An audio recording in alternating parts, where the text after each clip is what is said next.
Sanjay Singh, what are your sources telling you? How much of a caste calculation goes behind in effecting the change? Letting go of a Punjabi Khatri in terms of ML Khattar, bringing in a Saini OBC Mali community primarily in the state of Haryana, where the constant talk is always the Chhattis Kaum. Is there a sense that the JJP, now falling away from the BJP, will be able, hopefully, to cut into at least 3 to 5% of the Jat vote, which the Congress would have gotten en masse, and that could affect the other 35 communities to consolidate behind the BJP like in 2019? You know that caste plays a very important role, that goes without saying. The fact remains that in last assembly election and prior to that in post-assembly election, Manohar Lal Khattar was chosen as the chief minister.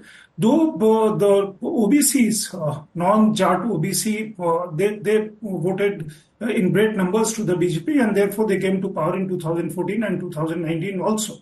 Manohar Lal Khattar was then considered to be perceived to be a neutral person, in sense a Khatri, so to say, who was not particularly aligned, who was not seen to be inimical to any of the caste, and therefore he then worked. Of course, being a Sensei, being Modi trusted him fully. Now, in a situation where there was a bit of 10 years of anti-incumbency, of course, Manohar Lal Khattar was not exactly, he was a doer, but not exactly a charismatic leader. So when you go to the polls, these things, of course, do matter. Right. Then you have the example of Uttarakhand, where a last minute change ahead of election, they changed 3 chief ministers there, perhaps learning a lesson from, say, Jharkhand, Raghuvar Das, Vasundhara Raje, Rajasthan, and then again they made a mistake in Karnataka. Basurao Bommai continued to serve as chief minister when they went to the polls.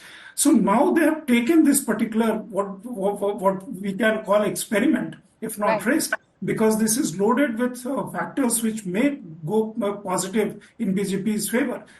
As you said, perhaps JJP going away from the BJP may make a dent in Jat votes, which could have perhaps have gone one way to the Congress party. So there they have made a dent. In the case of putting Saini, that also gives an impression to a whole lot of rank and file, energizes the party cadre. This, of course, is a risk because when Sanjay Singh, very quickly, as I bring in Rashid Kadwa into this conversation, because there's been word on ground that Manohar Lal Khattar, along with the anti-incumbency associated with him at the back of the farm unrest and the action taken, was also not very popular where the cadre of the BJP was concerned. Is there any truth in that? Yes, absolutely. I think... this question is for Sanjay Singh. Rashid Kadwai, allow me and I'm going to come back to you, sir. See, there is also a factor that Sainis not just in is an OBC. Sainis are also in good numbers in Uttar Pradesh. Sainis, of course, have always voted for the BJP in recent elections. Manohar Lal Khattar going away, a Khatri. There was no strong perceivable anti-incumbency against him, but there was not great deal of he would not raise great deal of enthusiasm among the rank and file. That was a reality since day one. Mr. Saini, on the contrary, he also comes from a RSS background, a strong RSS background, and there was a minister out there.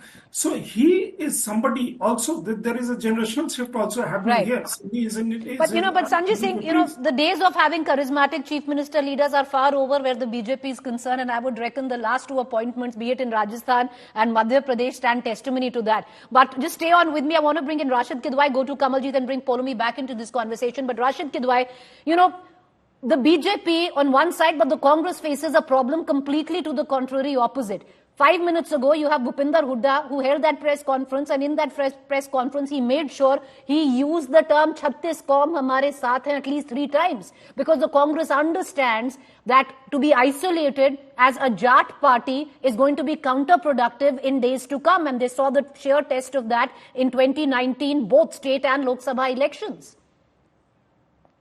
Absolutely. I think, first of all, Preeti, let me tell you, Mr. Manohar Lal Khattar was a miracle of democracy. He just, basked in a reflected, glory, and there was nothing, great about him. It just BJP should have changed him much before, and they spent a lot of time. But I think writing on the wall in Haryana, particularly in assembly election, is very clear.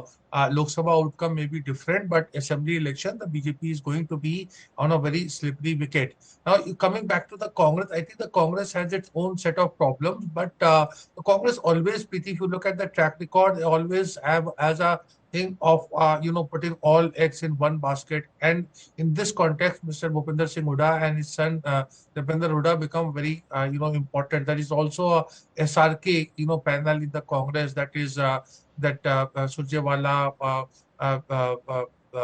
Kiran Kiran Chaudhary. They pose a lot of formidable opposition to the Hudas, but they all are together, and of course Kumari Chalja, and that forms that SRK panel. I think this time around they are sensing that they are on the verge of sort of winning back Haryana, and therefore the Congress house is in order. And therefore, as I said, Mr. Bhupinder Singh Hooda looked very confident, and they're not even trying to, kind of get into the poaching business. First of all, I think it's out of bound for them, but they're not getting into it because they know by October there will be a big change in favor of Congress in Haryana.